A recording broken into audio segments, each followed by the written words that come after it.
میرے دوستو، انسان کو کل عقل بھی مل جائے تو پھر بھی اللہ کی حکمت کا وہ احاطہ نہیں کر سکتا۔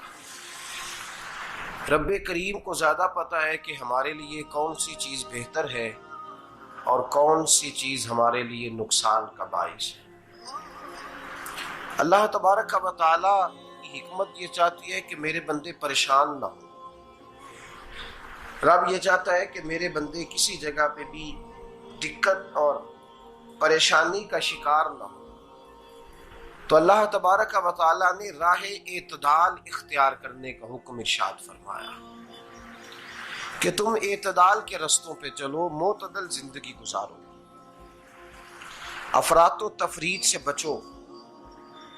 آج جس معاشرے میں ہم وقت گزار رہے ہیں، اس معاشرے میں ہم اس بات کو سمجھنے سے قاصر ہیں کہ اصل ہمارا مسئلہ کیا ہے۔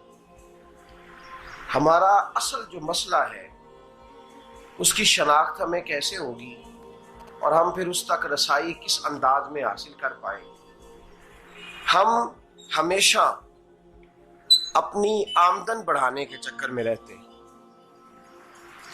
ایک کام اور شروع کر لیں، پارٹ ٹائم جاب شروع کر لیں، کوئی سائیڈ بزنس اس کا آغاز کر لیں۔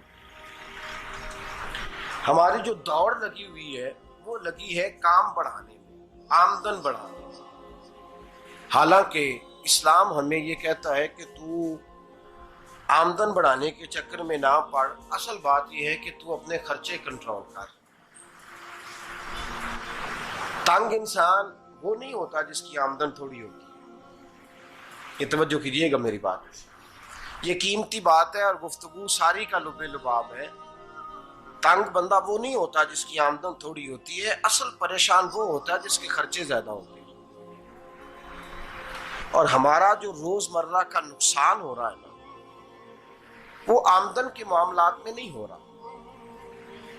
بنیادی نقص جو واقعہ ہو رہا ہے وہ یہ ہے کہ ہمارے اخراجات زیادہ ہیں، اور وہ اخراجات کسی اور نے نہیں بڑھائے، وہ خرچے ہم نے خود بڑھا لیے ہیں اور اب ہمیں اس کا نقصان بھگتنا پڑ رہا ہے۔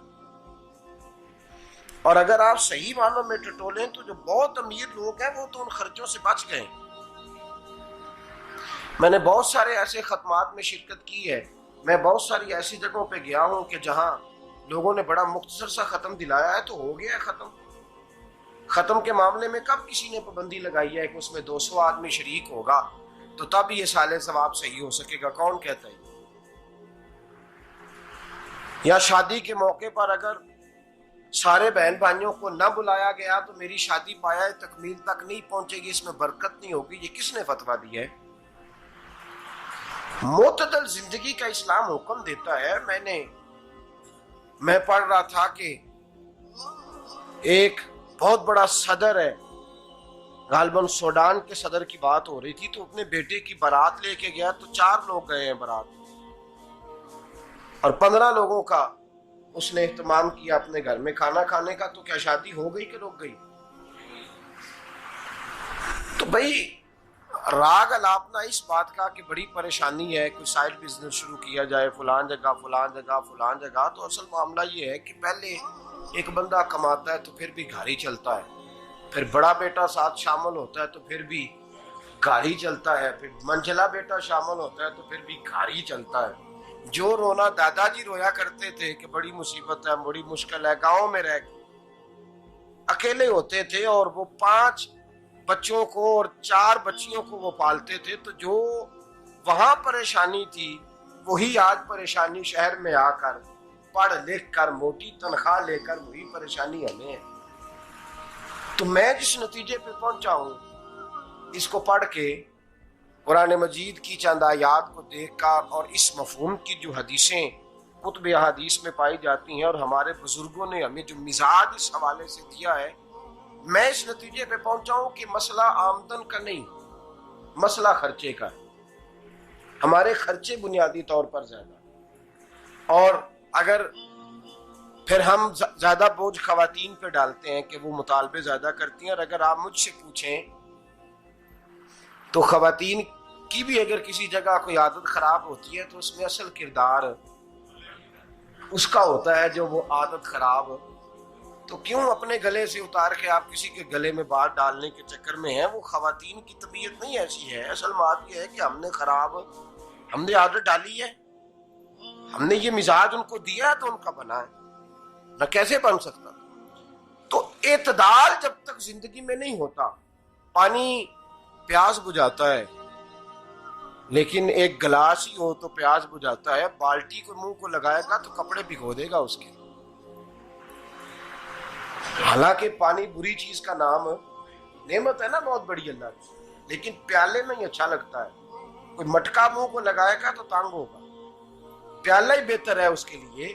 تو میرے دوست، مٹکے سے بھی بعض اوقات کام چل جاتا ہے، لیکن اگر کوئی کہے نہیں مجھے دریا ہی چاہیے تو اس کا تو گھر بہ جائے گا، سارا گھر بہ جائے گا اس کا. ہمیں دریا قابو کرنے کا موڈ بنایا ہوا ہے تو اس سے گھر بہا کرتے ہیں، اس سے گھر بنا نہیں کرتے. گھر پیالے سے پانی پینے سے بنتا ہے. اگر تو دریا پہ قبضہ کرنے کا موڈ بنائے گا تو گھر بنے گا نہیں، گھر بہ جائے گا. آگ نہ ہو تو کھانا پک نہیں سکتا، لیکن ہلکی آنچ سے کھانا پکتا ہے. اور اگر آنچ تیز کر دی جائے تو جی قرینے قیاس بات کر رہا ہوں، میں عقل سے ماورا نہیں کر رہا. قرینے قیاس سمجھانے کے لیے مثالیں دے رہا ہوں. ہلکی آنچ پہ کھانا پک جاتا ہے اور آگ تیز ہو تو کھانا جل جاتا ہے. تو کھانا اتنی دیر کھانے کے قابل رہتا ہے جب تک وہ ہلکی آنچ پہ پکتا ہے. تو جتنی مرضی تو کہتا ہے نہیں میرا گزارے نہیں، آگ تیز ہونی چاہیے، تو میاں جل جائے گا، جل جائے گا. ہوا نہ ملے تو سانس نہیں آتی، ٹھیک ہے؟ آکسیجن نہ ہو تو سانس، ہوا نہ چلے تو گزارا نہیں ہوتا. لیکن اگر تیز چلے نا، اگر تیز چلے تو آندھی اور طوفان بن جائے تو چھتیں گرا دیتی ہے، جانیں لے لیتی ہے. ہم ہیں طوفان کے چکر میں، ہم ہیں دریا کے چکر میں، ہم ہیں بڑے لاؤ کے چکر میں. تو میاں ہلکی آنچ ہی اچھی ہے، یاد رکھ. اور ایک گلاس پانی کا اعتدال سے ملتا رہے تو وہی ملتا رہے، ضرورت کے وقت وہی بہتر ہے. تو پورے دریا پہ قبضہ کرنے کا پروگرام نہ بنا، تانگ ہو جائے گا. اور میرے عزیز یاد رکھ، ہوا سانس لینے کے مطابق ملے تو وہی اچھی ہے، جو سانس بند کرنے پہ آ جائے وہ ہوا اچھی. ہم نے چکر چلا لیا ہے کہ زیادہ پیسہ، راتوں رات پیسہ، لمبا پیسہ، یہ پلاٹ بھی میرا، وہ پلاٹ بھی میرا، گجرانوالا بھی، گجرات بھی، لالا موسیٰ کھاری اور پنڈی تک جہاں میں جاؤں میرے نام کی تختیاں لگی ہوئی ہونی چاہیے. اسلام منع